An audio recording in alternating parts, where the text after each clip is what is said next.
Hey, what's up, everybody? My name is Curtis. I'm our Twinsburg, Macedonia campus minister, and I'm getting to hang out with you live on video today.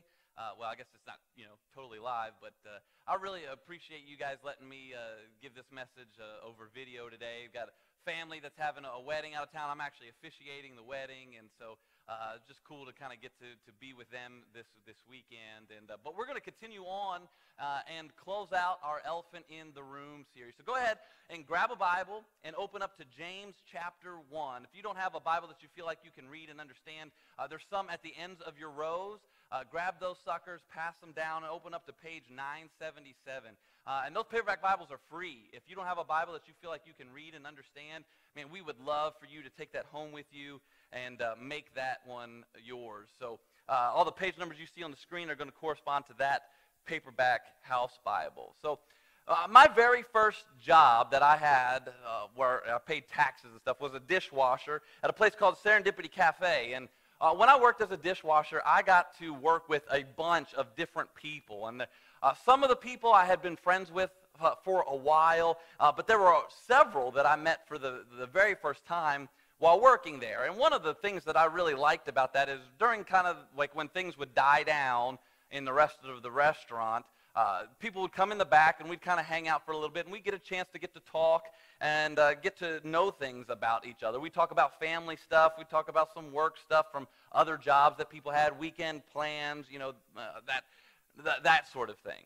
Now, I don't remember any of the conversations specifically except for one conversation. I had one conversation that I specifically remember. I mean, I can vividly picture where I was standing, where everybody else was standing.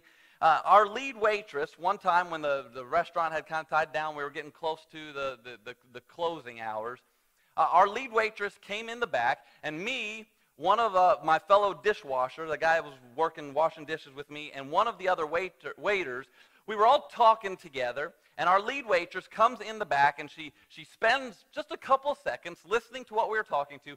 I can't, for the life of me, remember what the three of us were talking about, but she spends just a couple moments listening to us, and then she goes, "Nope, not going to do it. I'm out of here." And she turns around, and she begins to walk out, and my waiter buddy, he says, "Hey, what's the matter?" And she said, "Look, there are two things that you never talk about with friends or family." And we're like, "What's that?" "Two things you never talk about. Religion, and what's the other one? Politics." And that's what she said. And now, I think this moment sticks out to me for a couple different reasons. Now, once again, I can't remember exactly what we were talking about, but there's two reasons why I think this moment where she highlights this, that there are two things that you don't talk about, religion and politics, with your friends and family. And the first is, I think this moment sticks out to me because of how quickly she became angry. She didn't spend very long listening to us at all, but she immediately was angry. Now, remember, I can't remember exactly what was being discussed, and therefore, what she heard. And so she may have had complete reason to be angry. Her anger may have been completely justified. But I do remember her quick response is some of what makes this stick out to me. It just kind of came out of the blue because she was not typically like that. The second reason that I think this moment sticks out in my head is I've pondered her statement. I thought that was a statement that was original to her. Now, come to find out, that's something a lot of people say. But her statement, the reason I continued to ponder over it because her statement, it was kind of a conundrum for me. You see, I was raised in the church, and I love and am very thankful to have had the upbringing that I had, the church family that I have. I really love the church that I grew up in and the people in it.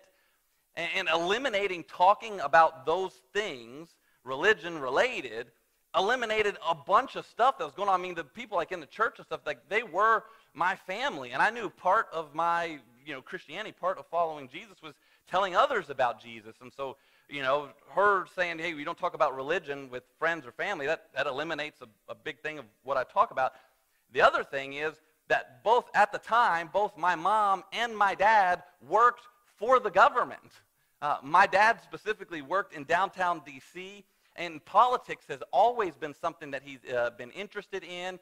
And so naturally, as a young man growing up, kind of wanting to be like my dad, that was part of my conversation. I had curiosity about politics. So in that one moment, when she said that, in that one moment, I felt like she eliminated 90% of my conversation pieces in one fell swoop.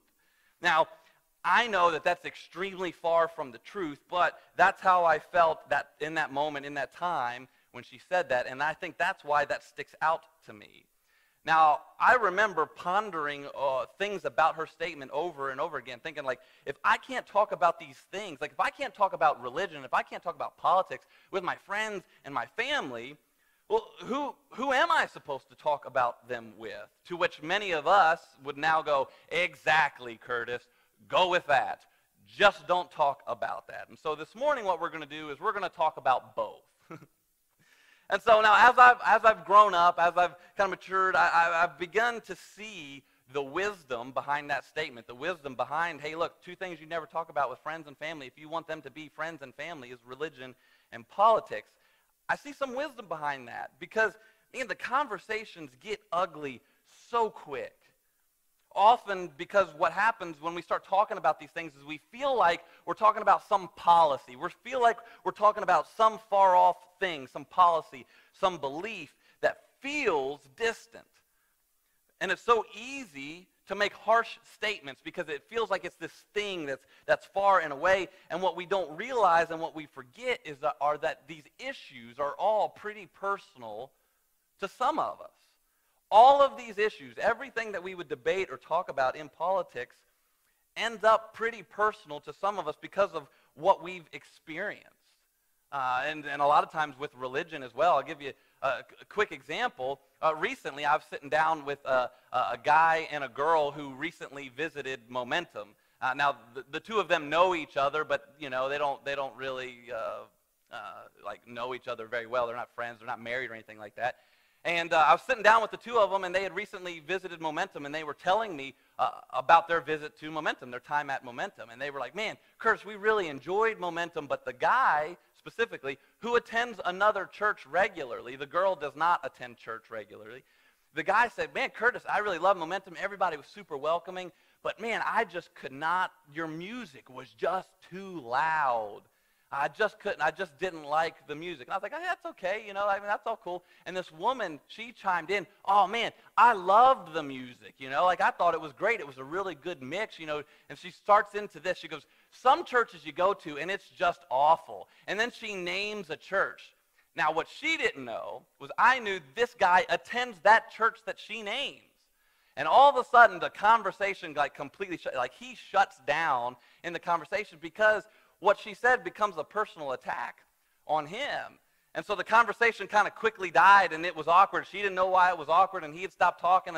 And so I did what I always do. I'm not always sure what to do in those situations, but I did what I always do. I mentioned sports. I was like, hey, the Indians are doing really well. And it turns out that neither one of them watch baseball. So then I do the thing that I always do when that fails. I got up and left. I just left the conversation, which I feel like is almost exactly what we've started to do as a result of the ugly, mean, awkward conversations that we're having today in our culture around religion, especially in politics, especially over the last 10 years, probably even, I mean, really, the reality is longer than that. And so what we've done is we've walked away from these conversations. We have our own thoughts. We have our own questions. We have our own ideas and desires. But the environment has become so heated that instead of airing any of these ideas or airing any of these questions and talking about them, we elect to keep them to ourselves. Or even worse, wait till we're not in front of people and post some status on social media and see what kind of crap storm we can cause on there. And so what we've done is we've tend to ignore these conversations, or we don't have these conversations in a healthy way. And so the question I want to ask is that really the best thing that we can do? Is it really the best idea to just avoid all of that together?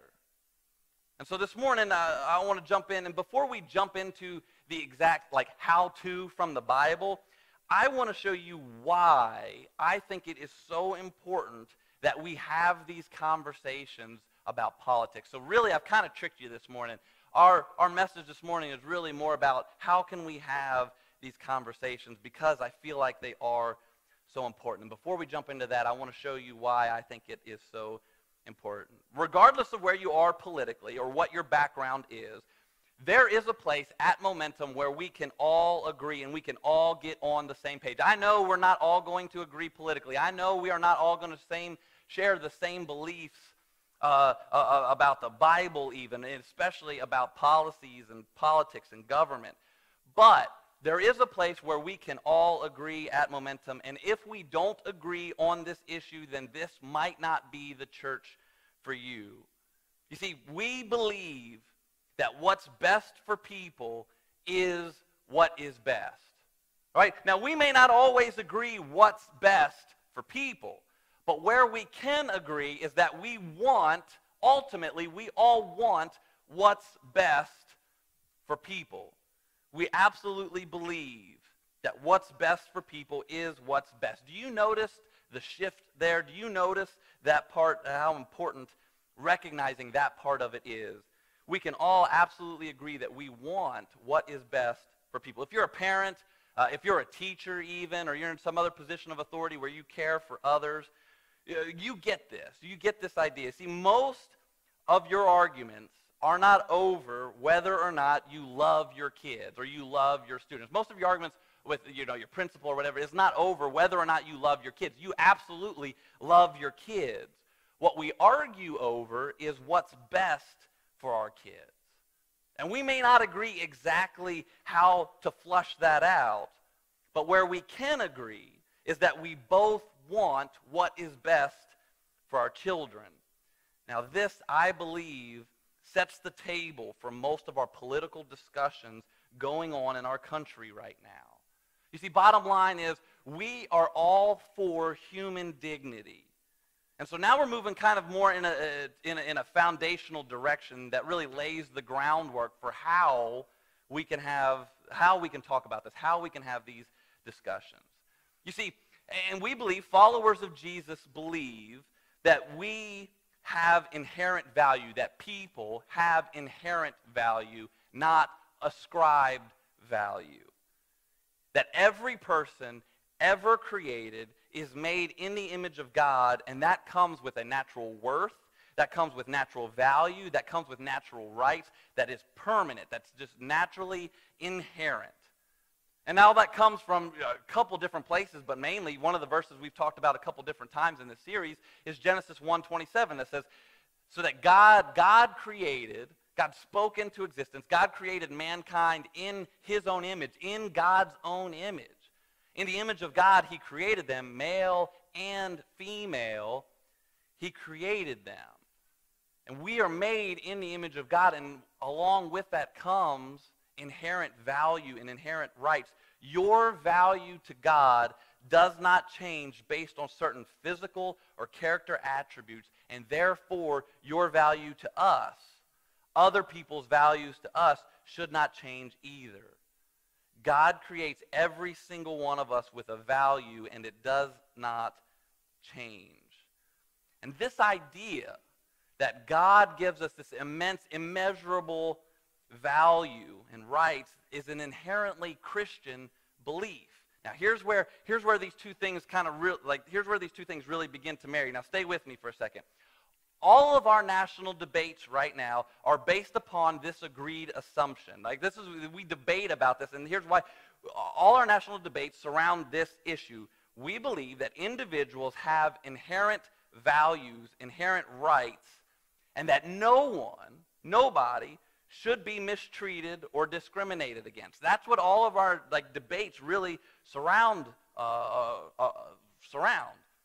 Is that we may not always agree on exactly how we flesh that out. We may not always agree exactly on immigration. We may not always agree exactly on taxation and health care. But at the baseline, where we can all agree is that we don't want others discriminated against, that others have inherent value and others have inherent rights. And as long as we can get together, that we all want what's best for people, then I think we can figure anything out. You see, and it's easy for us, because of where we live, in the society and the culture that we live, it's easy for us to begin to believe that this idea is just part of human nature. But that's just not the way it is. You see, this idea that we have value, this idea that we all have this inherent, inalienable rights, is something that is learned. You see, if you are someone in general who has respect for other people, this is something that somewhere along the lines someone taught you. And you were taught to have respect for other people based on something. The idea of that's just the way it is or that's the way it should be really isn't a valid reason. And so we have this idea like everybody deserves respect and nobody should be discriminated against. And every government, believe it or not, whether they recognize this or not, every single government takes a position on where people's rights come from. If the government is the source of people having those rights, then you end up in some sort of totalitarian system where the government can decide on a whim what's right for people or what's wrong for people. If a government decides that a particular religion is the source, then you end up with some sort of religious discrimination. Now, here's what's fascinating to me. Our founders got this right. How they navigated this in the 1700s just absolutely astounds me. But I love this. This showed such foresight on their part. And it didn't work at first, but they stuck with it, and they got it. And the founders, they declared in our Declaration of Independence that God, not government, not a particular religion, gives us our inherent rights. And they didn't declare that it's the Judeo-Christian God or another God of another religion. In fact, you go and you read the Declaration of Independence, it reads nature's God or the God that created. And the point they convey is that our rights are given to us by God and that the government has the responsibility to protect those rights. Now, here's why I told you all of that. You're like, where the heck is he going with this? I told you all of that because if our government recognizes that it is God who gives us our inherent rights and it's the government's responsibility to protect them, all of a sudden that enters the church into the conversation. You see, because the church is the only organization in the world that is the steward of this message that every single person has dignity that is given to them by God their Creator because they were created in His image. And every single person in this country benefits from that idea whether they believe in God or not. And so we have to talk about politics and we have to talk about this stuff because what's at stake is how we love people. It's how we love people. And we as a people, when we vote, we get a say in that. And we want to love people in the way that's best. And if you're here this morning and you can't agree with, man, I want what's best for people, and there's other issues that we've got to work through. You've got some other things that you've got to work on with Jesus. So, if we're at a place where we need to talk about politics, and I believe that we are, I believe that we do need to talk about politics, how?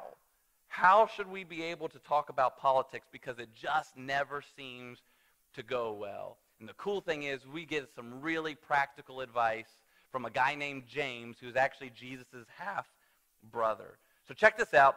James 1:19, we're just going to kind of parse through verse 19, and he gives us some really practical advice on how we can talk about these things. And he says this, James 1:19, he says this, page 977, he says, "My dear brothers and sisters, take note of this. Everyone should be quick to listen." Like, whoa, wait a minute. That doesn't even, like, you read that and you're like, man, that doesn't even make sense. Like, that's not even something you can do. How the heck do you do that? Quick to listen. Like, hark, you know, like, I'm quick with my ears. I don't know. You see, you can't really speed up your hearing. There are probably times where we wish we could speed up people's talking so that they could get through with their points so that then we could say what we want to say where we disagree with them. But I think that's actually kind of James's point here. James specifically uses two words that don't really go together. He uses, hey, look, you need to be quick to listen. Hey, listen quickly. Because for James, he says, man, if you're going to talk about things where you disagree with each other, and you need at times to talk about things where you disagree with each other, you need to be quick to listen. Our first priority is to listen. Your first priority, when we begin to have these conversations in our family, we begin to have these conversations with our friends, our first priority is to listen, which, if we were totally honest, is exactly what we want the other person to do. We want them to listen. We want to know that we've been heard. And this falls right in line where Jesus teaches us the golden rule: do for others what you want them to do for you. And the thing that seems to aggravate us the most is when we are speaking, but the person we're trying to have the conversation with is clearly not listening. And here's the thing. We can have a conversation where we don't agree and still listen to each other. Which, man, I want you to memorize. This is nice because it rhymes. We may never agree, but at least listen to me. That's really what we want. A guy named Jordan Peterson, he writes a book called The 12 Rules for Life, and in it he's got a bunch of different rules that are he suggests help you experience life in a good way. And his ninth rule is this. His ninth rule is, assume the person you are listening to knows something that you don't. Man, that was a game changer for me. Assuming that the person I'm talking to knows something that I don't. It's totally changed how I listen to people. See, in the book, Peterson quotes Carl Rogers, who's a clinical psychologist from 1930 to 1980. And in it, Rogers quoted as saying this. He says, the great majority of us cannot listen. We find ourselves compelled to evaluate because listening is too dangerous. The first requirement to listen is courage, and we do not always have it. Listening can transform people, and that takes courage. Dang. That's where these conversations often get so wrong. We don't listen. We don't listen to understand. We listen to evaluate. We listen to respond. And while the person's talking, we immediately start coming up with what our rebuttals are going to be before the idea is ever completely put out there, so that we can understand where they are coming from and what their story is as to why they've developed the position they have developed. You see, Rogers has developed this idea that's called active listening. And the idea is when you're having a conversation with someone else and you disagree with each other, that the only way that that conversation can proceed in a healthy manner is to make sure that you're both listening. And the only way you can make sure that you're both listening is that when someone puts an idea out there, before you're allowed to respond and critique that idea, you have to restate their idea in your own words in a way that's acceptable to the person who just argued the idea. So that way it's very clear that you've heard them and you understand where they are coming from. And that's what allows a healthy discussion. And so James says, look, first things first, your first priority is to listen. Everyone, be quick to listen. And then he goes on and he gives us something even more practical than the second part of his formula for how we can have these discussions on politics and anything where we really disagree with each other. He says this in James 1:19. He says, my dear brothers and sisters, take note of this. Everyone should be quick to listen and slow to speak. Should be quick to listen and slow to speak. The idea behind this word that gets translated slow here is actually the idea of being late. It's that when you get into a conversation, when you get into a debate or argument, and you begin to feel your body tense up because of what the person is saying, and you begin to feel the temperature in your body rise as you begin to formulate your argument, and as you feel the pressure build as the words build inside your head, James says, wait and be late with your words. Be quick to listen and slow to speak. Wait and be late with your words. The best practical thing I've seen to help us live this out is a leadership principle by a guy named Stephen Covey. Now, Stephen Covey writes a book called The 7 Habits of Highly Effective People. And his fifth habit is this. He tells us, seek first to understand, and then seek to be understood. Seek first to understand, then seek to be understood. His idea, what he puts forth and what he goes to talk about in the book is ask questions. Ask questions. When an idea is put out there, ask questions. And only once you fully understand the idea, then begin to talk and criticize. You see, when James, I think, would tell us, look, when you are going to say something, like when you've been quick to listen and you're waiting to speak, and when you finally get that point to speak, I think James would say, be curious instead of pointed. Ask a question. When a person that you're having an argument with is going on and on and on and on, and you just want to say something, be curious. Ask a question. But Curtis, man, if I ask a question, man, they're just going to keep on talking, which would allow them to be heard, which I want to remind you opens the door for them to listen to you, which is ultimately what you really want. Well, Curtis, but if I ask a question, I'm going to send them down another rabbit trail, and they'll just keep on talking, to which I'd say, ask them 3 questions. Your first priority is to be quick to listen to each other, and then be slow to speak. Because the longer they speak, the quicker you are to listen, and the quicker you are to learn and understand. Students, man, if you really want to freak your parents out, you're going to have to wait a couple months so that they think this is your own idea. They forget that we talked about that here this morning. But when one of your parents is giving you the dad talk, or they're giving you the mom talk, and you just don't agree with where they're coming from, you really want to freak your parents out. When they're giving you that talk, just say, Dad, you know, I really don't understand or see what you're saying, but I want to. So can you just say it again to see if I can understand where you're coming from? Boom, man, you'd freak them out. You'd freak them out. They'd have no idea. But you know why? Because nobody does that. Everybody seeks to be understood before they seek to understand. Parents, man, living this out will be huge for us when we're having these kind of conversations with our kids.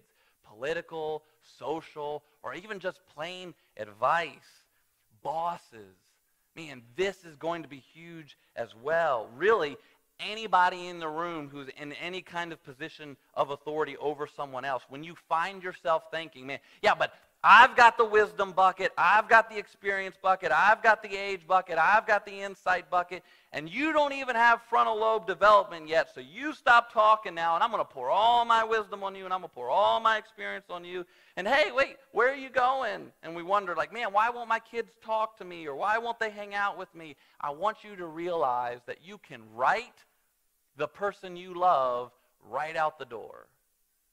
You can write your all-star employee right out of the company. And we've been on both sides of this, right?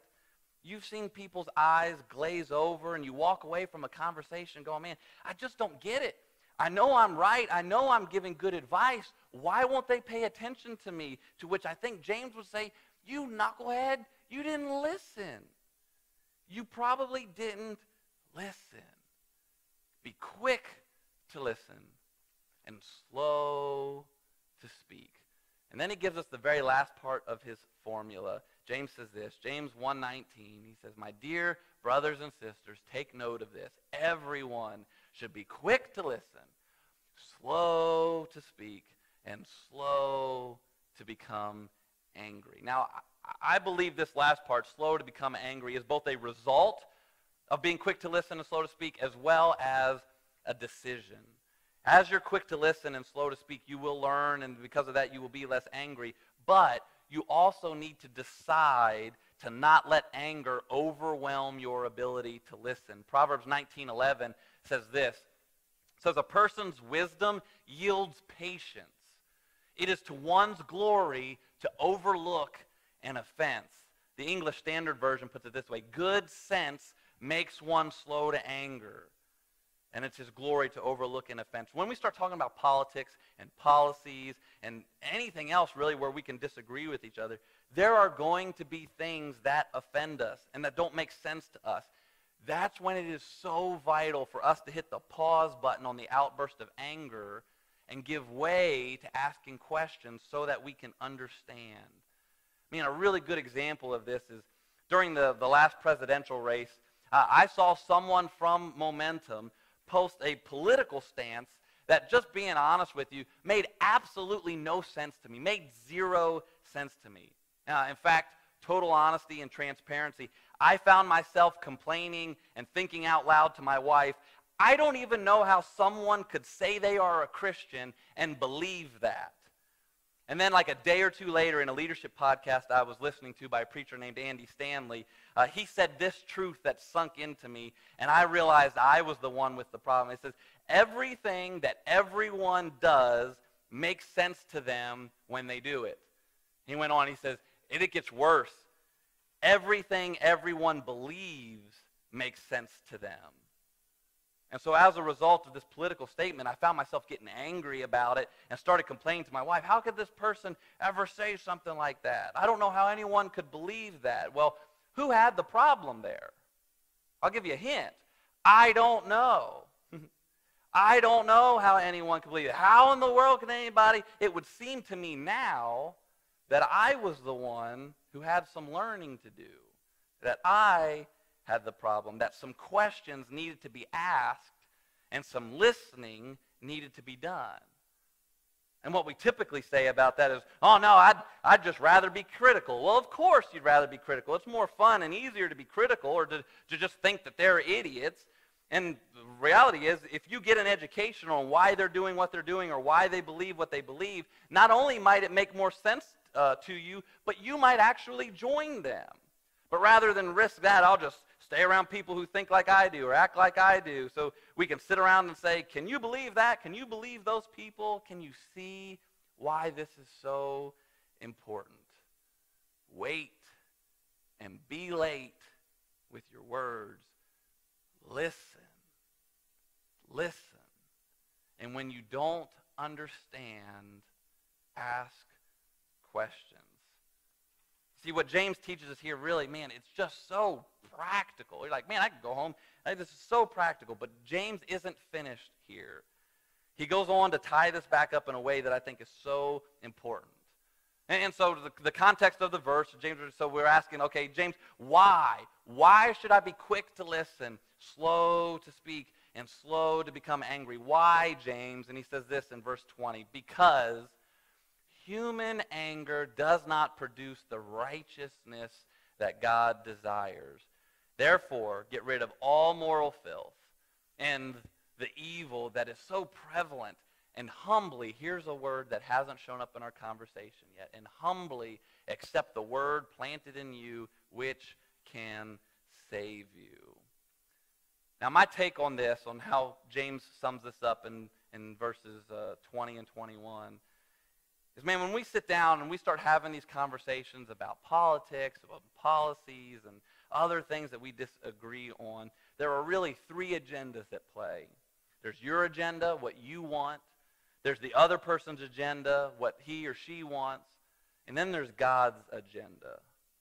And the reality is that we all want our agenda to be right, but most often what happens is we want to be right at somebody. We want to be right at each other. I was right, you were wrong, haha, you loser.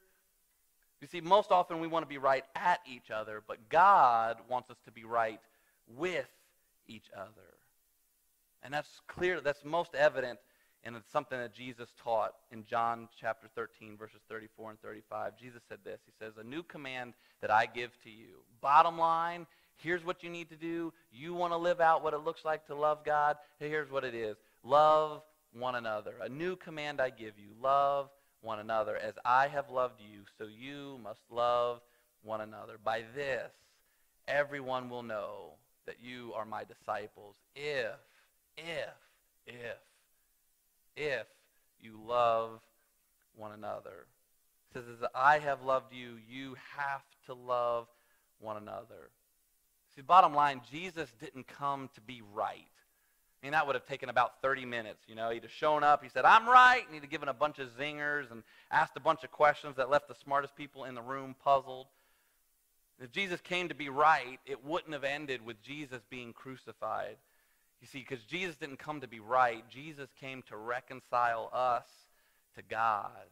He came to handle our sin so that we could be in relationship with God. He came to reconcile us to God, and he came to reconcile us to each other. To which we would ask, man, how do we do that? And James would say, I already told you. Be quick to listen.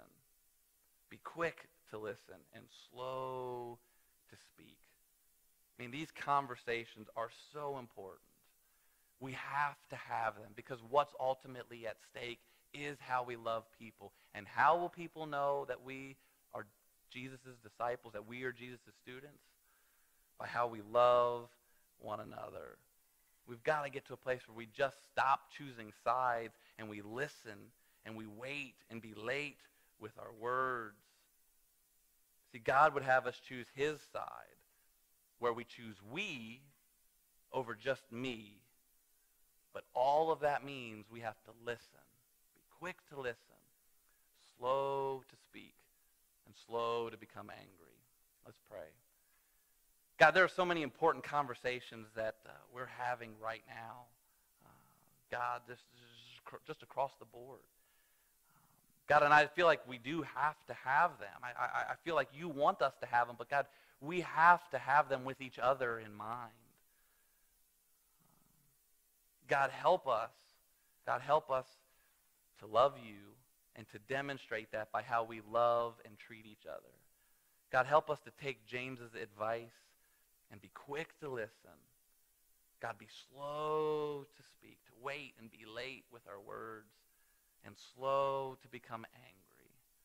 God, because that anger doesn't accomplish the righteousness, the things, the right things that you want us to do. God, help us to listen.